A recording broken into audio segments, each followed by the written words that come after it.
Now let's cover the use of an automated external defibrillator, otherwise known as an AED, with an infant while CPR is already in progress.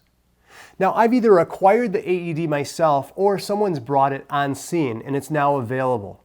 But there's a couple points of scene safety that need to be made prior to turning it on, and that is the baby laying in a puddle of water? This would maybe be most seen like if it was pulled out of a pool or a pond or lake and the water has now dripped into a bit of a pool or a puddle and we're kneeling in that water. The conduction of the electricity may or may not happen, but we don't want to take any chances. So we would simply move the baby to drier ground, pat off the baby's chest and back so that the pads adhere to their skin, and that would be just fine. While we're talking about wetness and dampness, there's been some questions about a wet diaper and using an AED. A wet diaper is no problem. Remember, we're concerned about a puddle or a pool of water that the baby is laying in, not just damp clothing or dampness around the baby. While we're looking at the surface of the baby, let's talk about jewelry for a moment. There's been some concerns that the baby might be wearing a necklace or something, and it might cause problems when using an AED. That's not the case. Just simply move the necklace to the side, out of the way of the AED pad, and you should be just fine. Now, thirdly, though, is the combustible issue. Are there any combustible gases or flammable liquids or anything in the environment that if we had a spark, there would be problems?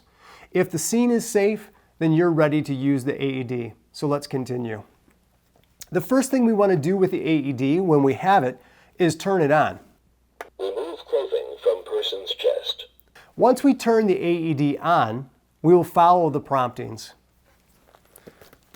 It's prompted us to remove the clothing so that we can actually access the points that are important for placing the pads on the baby. Attach pads firmly to person's chest as shown. As we turn the AED over, it has two sets of pads, the pediatric size pads and the adult size pads. In this case, obviously, we want to use the pediatric size pads. Plug-in connector. When we open up the pads, you'll see in most cases a diagram that shows you where to place the pads. So this very first one we'll take off and we'll place it as the diagram shows, right on the center of the chest.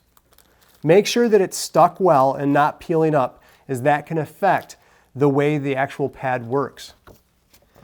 Now we take the second pad off, carefully rolling the baby up onto its side, protecting its head and neck. We place it in the appropriate location between the shoulder blades on the center of the back of the baby and roll them back onto their back. Plug-in connector. Now the AED is prompting insert electrodes or connect the wires. So we do that.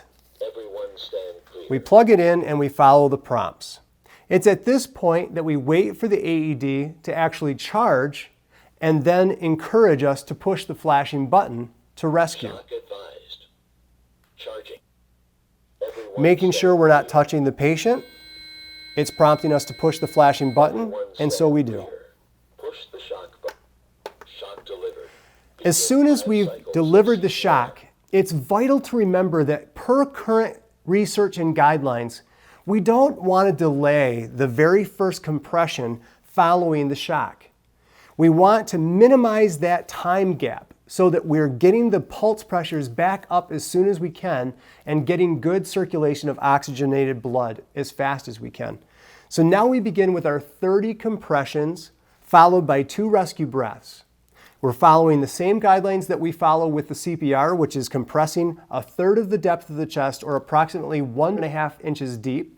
And we're going to compress at a rate of at least 100 compressions per minute, no more than 120 compressions per minute, which is about 2 a second.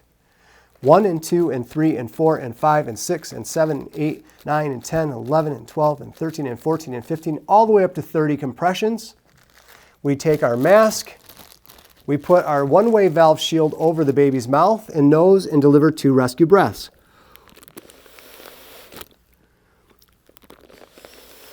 We deliver our 2 rescue breaths and then we go back into our chest compressions for 30 more times. Now, note here that I'm pressing over the pad. At no point would I want to remove the pads from the back or the chest of the baby. We're going to leave everything intact and do our CPR right over it. You will be interrupted potentially from time to time by the AED.